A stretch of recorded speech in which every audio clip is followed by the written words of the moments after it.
Welcome to Finding God from Thoughts in Solitude by the Reverend Thomas Merton, Vegetarian, Part 2 of 2 on Words of Wisdom.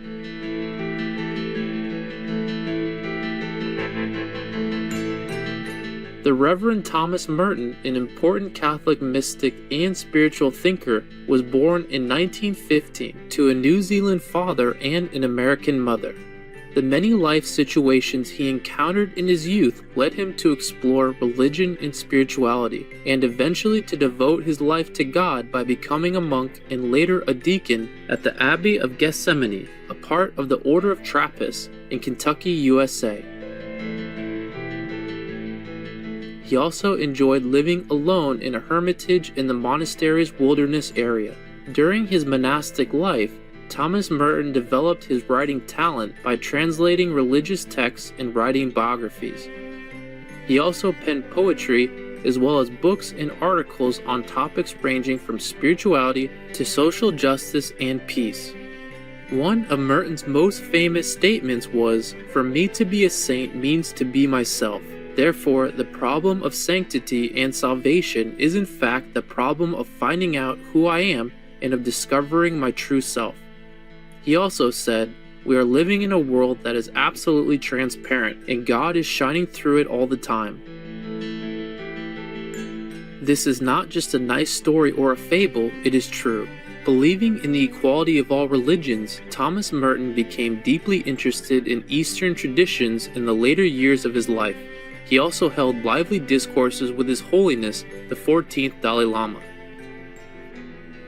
Today, the life and works of the wise Reverend are still studied at the Thomas Merton Center in Kentucky, USA, and the International Thomas Merton Society. Let us continue with selections from Thomas Merton's book, Thoughts in Solitude, with enlightening insights on how to be honest in your longing for God with no expectations, and then you may truly find Him. Part 2. The Love of Solitude, Chapter 7. When I am liberated by silence, when I am no longer involved in the measurement of life, but in the living of it, I can discover a form of prayer in which there is effectively no distraction. My whole life becomes a prayer. My whole silence is full of prayer. The world of silence in which I am immersed contributes to my prayer. The unity which is the work of poverty in solitude draws together all the wounds of the soul and closes them. As long as we remain poor, as long as we are empty and interested in nothing but God, we cannot be distracted, for our very poverty prevents us from being pulled apart, distracted. If the light that is in thee be darkness. Suppose that my poverty be a secret hunger for spiritual riches. Suppose that by pretending to empty myself, pretending to be silent, I am really trying to cajole God into enriching me with some experience. What then? Then everything becomes a distraction. All created things interfere with my quest for some special experience. I must shut them out, or they will tear me apart. What is worse, I myself am a distraction. But unhappiest thing of all, if my prayer is centered in myself, if it seeks only an enrichment of my own self, my prayer itself will be my greatest potential distraction. Full of my own curiosity, I have eaten of the tree of knowledge and torn myself away from myself and from God. I am left rich and alone, and nothing can assuage my hunger. Everything I touch turns into a distraction. Let me seek then the gift of silence, in poverty and solitude, where everything I touch is turned into prayer, where the sky is my prayer, the birds are my prayer, the wind in the trees is my prayer, for God is all in all. For this to be so, I must be really poor, I must seek nothing, but I must be most content with whatever I have from God. True poverty is that of the beggar who is glad to receive alms from anyone, but especially from God. False poverty is that of a man who pretends to have the self-sufficiency of an angel. True poverty, then, is a receiving and giving of thanks, only keeping what we need to consume. False poverty pretends not to need, pretends not to ask, strives to seek everything and refuses gratitude for anything at all. Chapter 8. If therefore they shall say to you, Behold, he is in the desert, go ye not out. Behold, he is in the closets, believe it not. For as lightning cometh out of the east, and appeareth even into the west, so shall the coming of the Son of Man be. Holy Bible, Matthew, chapter 24, verse 26 and 27. Christ, who will come unexpectedly at the end of time, and no one can guess the moment of his coming, comes also to those who are his own at every moment of time, and they cannot see or guess his coming. Yet where he is, there they are. Like eagles, they gather by instinct, not knowing how, and they find him at every moment. Just as there is no way of saying with certainty where and when he will appear at the end of the world, so too there is no way of saying with certainty where and when he will manifest himself to contemplative souls. There are many who have sought him in the desert and have not found him there, and there are many who have hidden themselves with him in reclusion, and he has refused himself to them.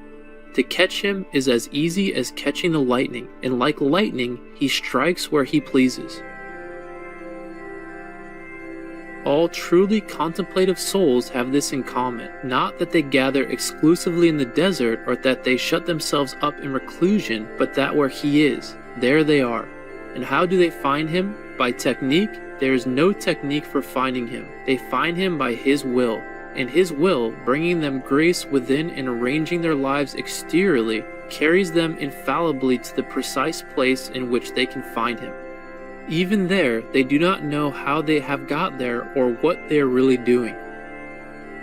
As soon as a man is fully disposed to be alone with God, he is alone with God, no matter where he may be, in the country, the monastery, the woods, or the city. The lightning flashes from east to west, illuminating the whole horizon and striking where it pleases, and at the same instant the infinite liberty of God flashes in the depths of that man's soul, and he is illuminated. At that moment he sees that though he seems to be in the middle of his journey, he has already arrived at the end, for the life of grace on earth is the beginning of the life of glory. Although he is a traveler in time, he has opened his eyes for a moment in eternity. Chapter 9. It is a greater thing and a better prayer to live in him who is infinite, and to rejoice that he is infinite, than to strive always to press his infinity into the narrow space of our own hearts.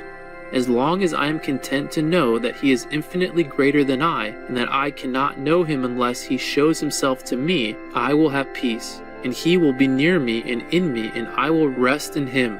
But as soon as I desire to know and enjoy him for myself, I reach out to do violence to him who evades me, and in so doing I do violence to myself and fall back upon myself in sorrow and anxiety, knowing that he has gone his way. In true prayer, although every silent moment remains the same, every moment is a new discovery of a new silence, a new penetration into that eternity in which all things are always new. We know, by fresh discovery, the deep reality that is our concrete existence here and now, and in the depths of that reality we receive from the Father light, truth, wisdom, and peace. These are the reflection of God in our souls, which are made to his image and likeness. For more information about Thomas Merton, vegetarian, please visit merton.org. When you eat plants, you'll also be saving the planet, which is being destroyed at an unprecedented rate due to factory farming and global warming. Chef AJ, vegan. Thoughtful viewers, it was a delight that you could join us today on Words of Wisdom.